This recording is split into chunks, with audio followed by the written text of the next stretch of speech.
In this series of clips, we will look deeply and very much in details into the push-pull technique, sometimes known as the open-close technique or the system. I first got to know about push-pull technique around 1984, I think, during my early studies with my first drum teacher. And I think he picked it up off a Russian classical percussionist in an orchestra somewhere. And he called it the Russian technique, which at the time sounded very interesting for me. Russian technique, KGB and all that. So I've been practicing this technique and using it in my musical expression on the drums for many years. So I'm here to share with you some of the basics, mechanics of push and pull technique, and of course some of the approaches that you can apply this technique on the drums. One of the things that we notice when someone is playing push-pull technique is that the hands are going up and down. There's this kind of pumping motion thing going on. Okay? What I would also add is that from my experience, and also this is my opinion, the push and pull technique is not only the pushing and pulling of the hands, but also the pushing and pulling of the time. In other words, the push and pull technique is a very good technique if you want to create a sense of groove, a sense of lilt in your playing, a sense of swing, and so on.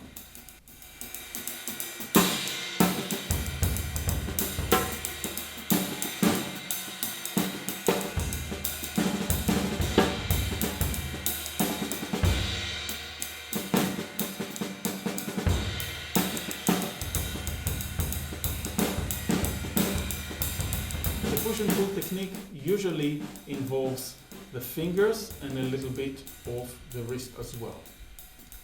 And what it will give you, because we are looking at smaller group of muscles, is a lot of speed and finesse.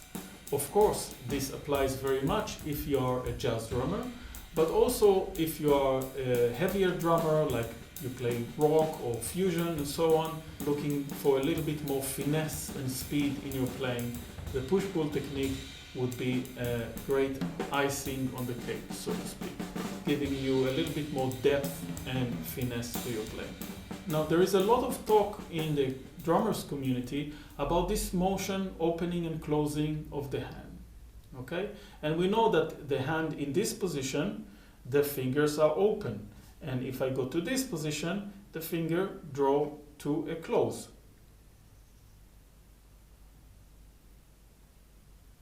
We are going to use this motion to help us with the push-pull technique.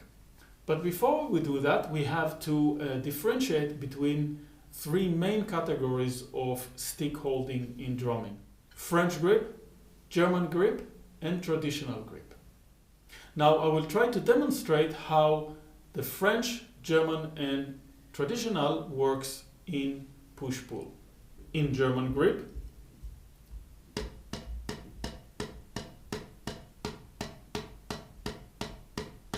in French grip,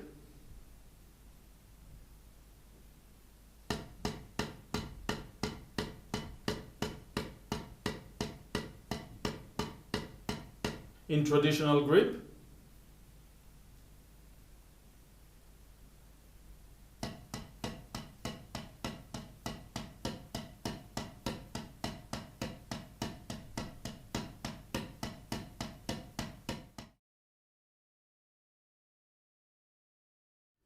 let's start with setting up the French grip, and I'm going to share with you a couple of exercises I've learned from Bruce Becker. These are old Freddie Gruber exercises, which I found very useful in not only learning French grip, but loosening the hand and opening the hand a little bit as well. So in the first exercise, we're going to start by flattening the fingers on the practice pad or snare. If you put your hand up a little bit, you will notice that the fingers will curl up a little bit. I like to call this the basket shape. From here, we are going to put the stick in the last joint of the index finger. And if you do this with a stick, you'll see that the stick kind of slots in very, very nicely into that spot on the finger. Now with the thumb, you're going to go directly over the index finger. Notice that the three fingers here, the back fingers, are not engaged yet. Also, an important thing to remember is that try to have a little bit of a distance from your elbow here to your body. If you had too much distance here, you're going to create some tension here in the neck. If you have too little, then you're going to impede the flow of movement here like that. So a little bit of a gap here. With the help of this big muscle here in the thumb, in the base of the thumb, now we're going to squeeze the stick into the back three fingers and hold that tension for a little while.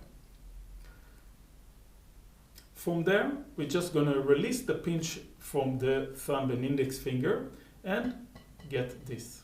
Just a bunch of strokes, bounces. Okay? And you can do this around 60 BPM like this. 4 counts per each movement. 1, 2, 3, 4, release. 2, 3, 4, and 1, 2, 3, 4, release. 2, 3, 4, and 1, 2, 3, 4, release. 2, 3, 4. Notice that my wrist does not move.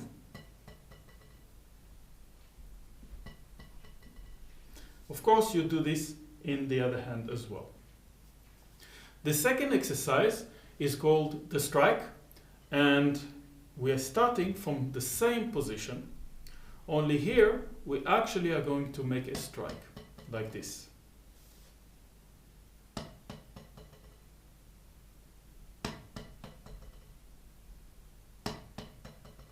Let's break this down. So we are in this position here where the thumb and index fingers are holding the stick and the 3 back fingers are not engaged. Now we're going to toss the stick up in the air while loosening the pinch between the thumb and index finger. This is very important, and what I often see is people doing that. Keeping the pinch between the thumb and index finger will give you something like that.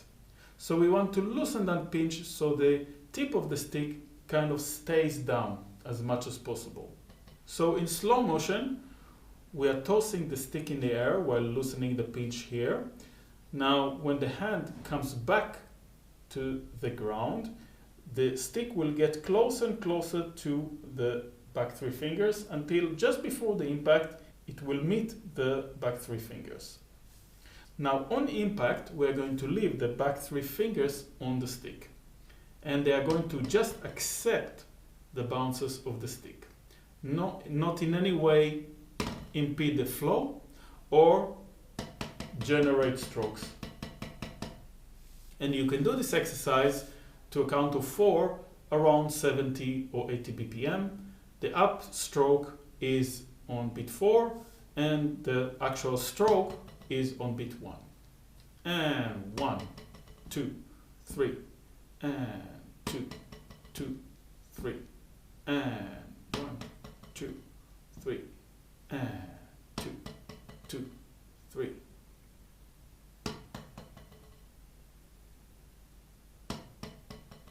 Now, one of the things that I see a lot of drummers do when they play is play like this with the hand very close. They close the hand on the stick. Now, putting the stick in the last joint of the index finger will open up the hand over here. And it's really, really important to create that movement here. And it will also be very important when you want to open and close the hand like this later on when we do the actual push and pull. So if you see that you are tightening up out of habit like that, what I would recommend is coming back to flattening the fingers on the pad and then coming back to the original position like that. Now the starting position here is French grip. Although we are not opening the hand completely, we are putting the butt end of the stick in the outer quadrant of the hand. So it's resting here, almost as if you would play in a German grip.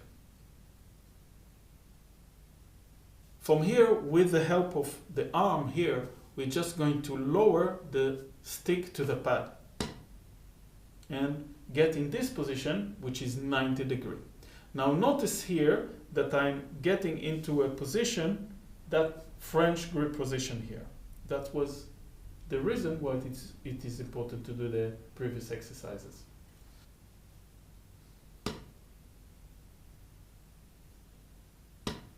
Now a common mistake that I see drummers do here is not letting the stick come up and then lifting the stick to 90 degrees.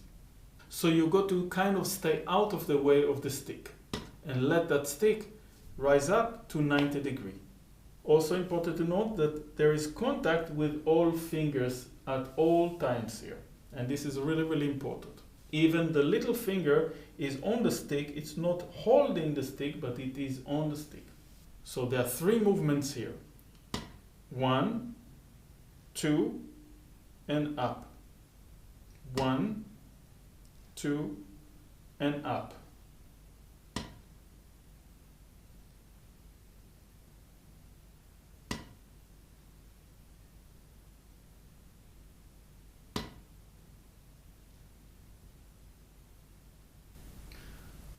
After you've done this for a little while, you can also do the next exercise, which will be in 2/4 time. 1, 2, and 2, 2, and 1, 2, and 2, 2, and.